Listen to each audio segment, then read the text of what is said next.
Et à tous, bienvenue au Téléjournal.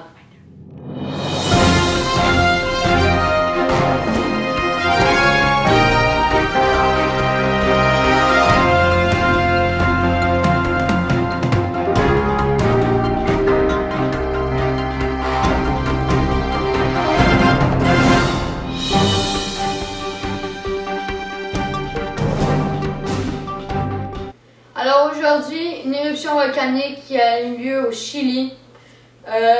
C'était à Santiago, c'était le volcan Puyehue qui dormait depuis plus de 51 ans. Donc 51 ans, c'est rien. Alors pour nous en parler, M. Paul Kerr qui va nous parler des enjeux territoriaux. Bonjour. Bonjour. Pour commencer l'interview, je vais parler des morts et des blessés. Ok. Une bonne nouvelle, il n'y a eu aucun mort, mais il y a eu des pertes de matériel sur une vingtaine de villages qui étaient proches du volcan. À proximité du volcan. Ouais. Mais heureusement, le gouvernement les a fait évacuer ces 3500 personnes avant que le volcan explose. Le gouvernement les a fait diriger vers la frontière d'Argentine. Et 600 personnes avant, ils étaient déjà partis pour pas prendre le risque. Oui. Oui. Très bonne initiative. Ouais.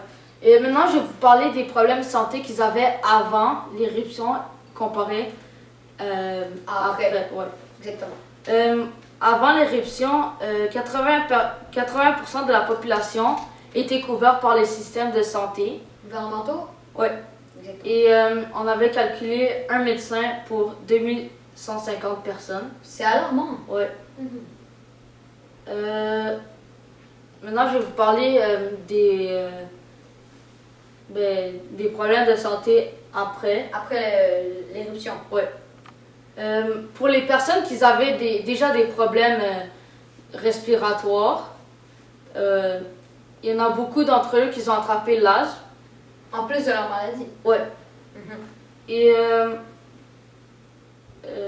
à cause des nuages de cendres causés par le volcan, et le gouvernement a conseillé à la population de porter des masques, des lunettes, éviter les activités extérieures, éviter d'ouvrir les portes et les fenêtres des maisons et se laver les mains, le visage et les cheveux souvent. Régulièrement. Ouais.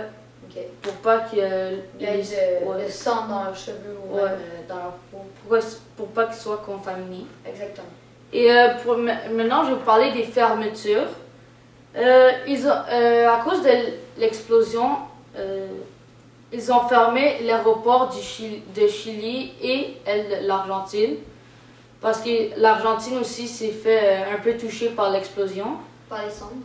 Ouais, il y avait aussi des nuages de cendres en Argentine. Il y avait plein de vols qui ont été cancellés. Et maintenant, je vais vous parler du déplacement de la population. Non, c'est correct. Après l'interview avec M. Paul Kerr, voici l'interview avec Stamatis Martin et les réalités naturelles. Bonjour tout le monde. Bonjour Antoine, comment allez-vous? Bien, et vous? Moi, très bien. Donc, aujourd'hui, moi, je vais parler des réalités naturelles avec le climat. Et donc, le climat est méditerranéen au Santiago, Chili. Donc, ça veut dire que ça varie beaucoup pendant les saisons. Pluie, neige. Ouais. Peut-être pas de neige, mais beaucoup de précipitations. Ouais, c'est ça. Donc, la saison où laquelle la catastrophe s'est produite, c'est pendant l'hiver. Donc, il n'y a pas vraiment de neige là-bas parce qu'il fait très chaud. Puis, l'hydrographie, donc les cours d'eau à proximité, c'est le Maipo. Et le relief ou les montagnes, l'altitude par rapport au niveau de la mer. Donc, l'altitude par rapport au niveau de la mer, c'est 556 mètres. Okay. Et qu'est-ce qui est très spécial, c'est le type de sol est extrêmement fertile. Et s'il y a d'autres risques naturels présents dans cette région, oui, il y a beaucoup d'autres beaucoup d'autres catastrophes naturelles qui pourraient se passer Comme les dans les... Oui, c'est ça.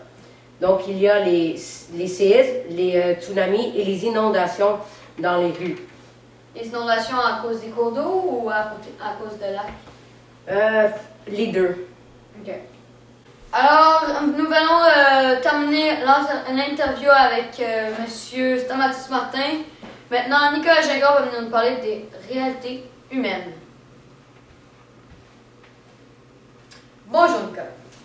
Salut, Comment vas-tu? bien vous? Très bien. Alors, vous venez nous parler des réalités humaines, c'est bien ça? Ouais. Alors, allez-y, commencez. Santiago est quand même une grosse ville. En 2012, la population était de 4 912 puis 500 habitants. La densité du population de cette ville est de 7 659 habitants par kilomètre carré. Ah, très intéressant. La population totale du pays, qui est Chili, est de 16 634 603. Alors, la ville fait le un quart de la population totale du pays. Oui, c'est ça. Puis ces résultats étaient trouvés en 2013.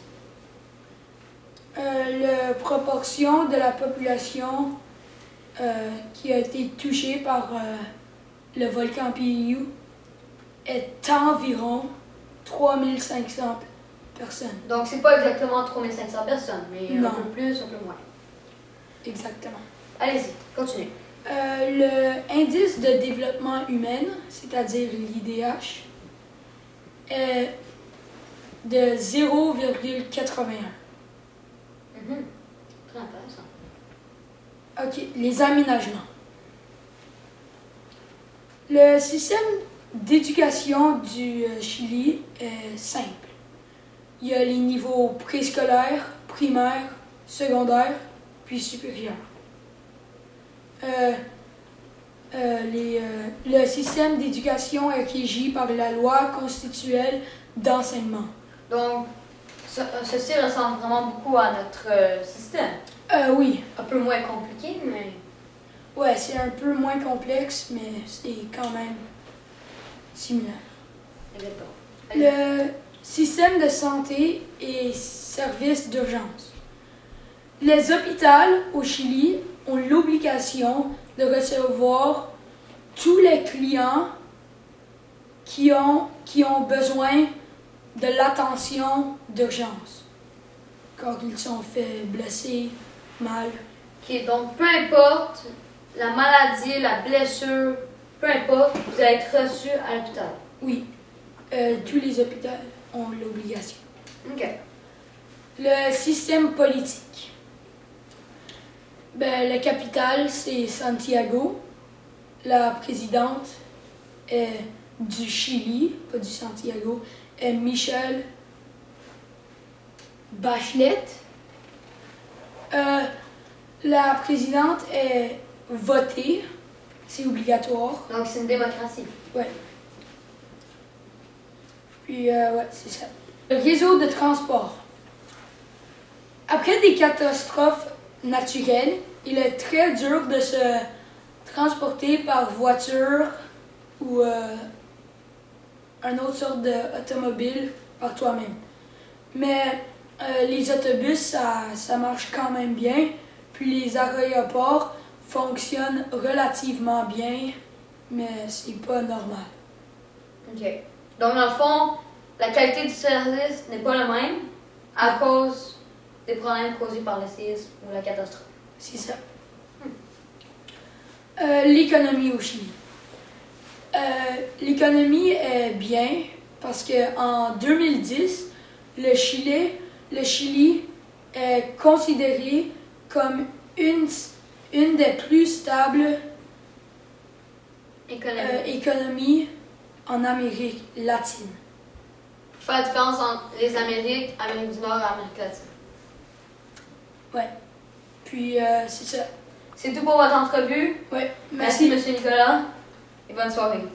Lire les interviews avec les spécialistes, Simon Tanguy va nous parler sur les impacts économiques et sur les impacts environnementaux.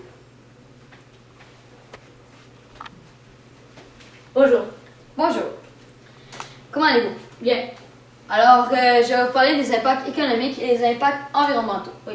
Commençons par les impacts économiques. Alors, économique, argent, vous connaissez. Alors, le coût pour la reconstruction, il n'est pas encore indiqué. Mais on sait qu'un coût d'aide a été annoncé de 3,7 millions de dollars, surtout pour les fermiers qui ont perdu leur bétail, leurs granges, ou encore les villages qui ont été dévastés par cette catastrophe. C'est quand même bon. Une bonne aide. Ouais. Les industries importantes dans cette région, c'est l'agriculture et l'élevage de bétail. Bétail, vache, vous comprenez. Alors, les impacts environnementaux. La contamination des cours d'eau. Alors, le fleuve Maiko, je ne suis pas sûre, a été attaqué par les cendres, mais tout devrait revenir à la normale d'ici tôt. La pollution atmosphérique. Les nuages de cendres ont créé une pollution atmosphérique.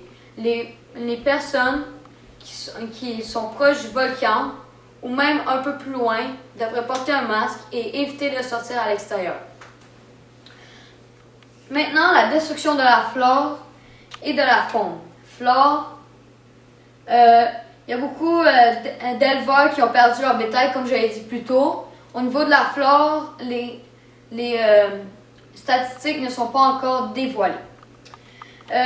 Pour ce qui est des dommages, la destruction du paysage, il y a beaucoup de cendres qui ont pu détruire un peu le paysage. Donc, la cendre s'est déposée au sol, qui en tout a donné 10 cm de cendre par endroit. C'est quand même beaucoup. C'est quand même beaucoup, effectivement. Alors, comme la cendre a pris de la place, le paysage est différent et pourrait peut-être détruire la flore. Alors, c'était tout pour mon passage. Merci. Donc, ça fait plaisir. Ouais.